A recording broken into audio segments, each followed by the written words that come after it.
You've probably heard the word burnout thrown around a lot, right? It's one of those terms that feels really familiar, but it's so much more than just feeling a little tired or stressed out. So in this explainer, we're going to dig in and really understand what it is, where it comes from, and most importantly, what we can do about it. I mean, think about it for a second.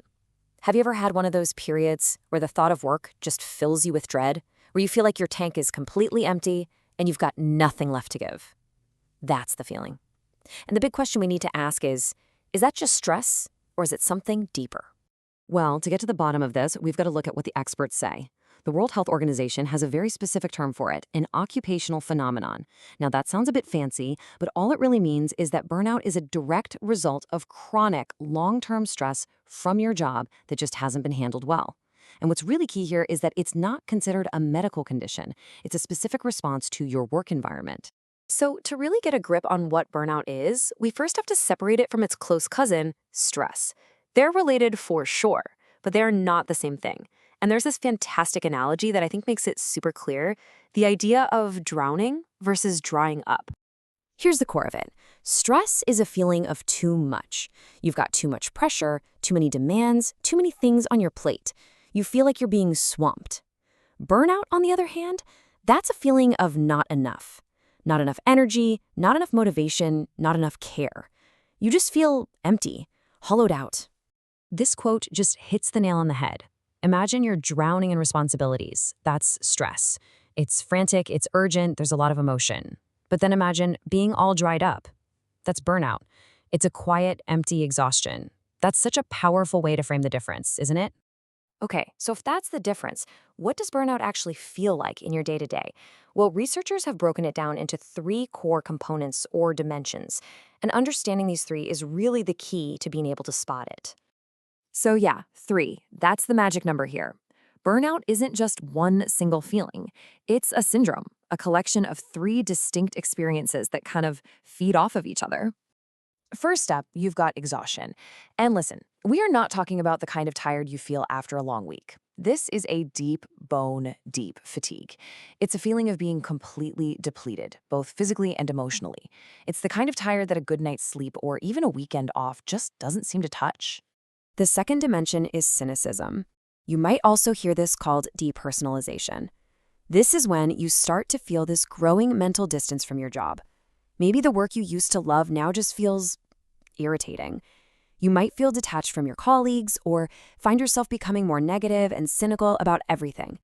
And the final piece of this burnout puzzle is a sense of reduced efficacy.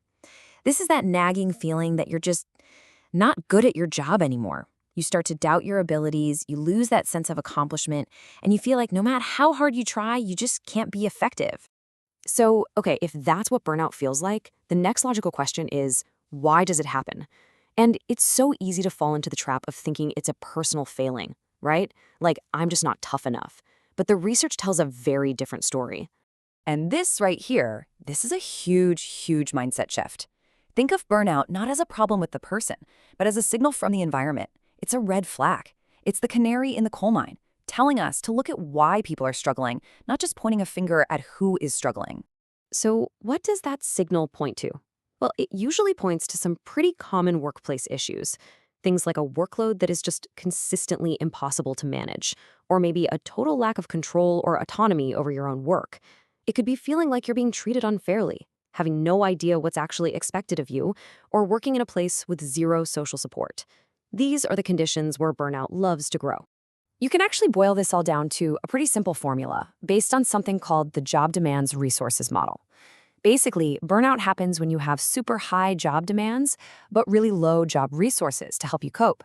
Resources can be anything from support from your boss to having the right tools to feeling like you have a say. When that balance is off for too long, you get burnout.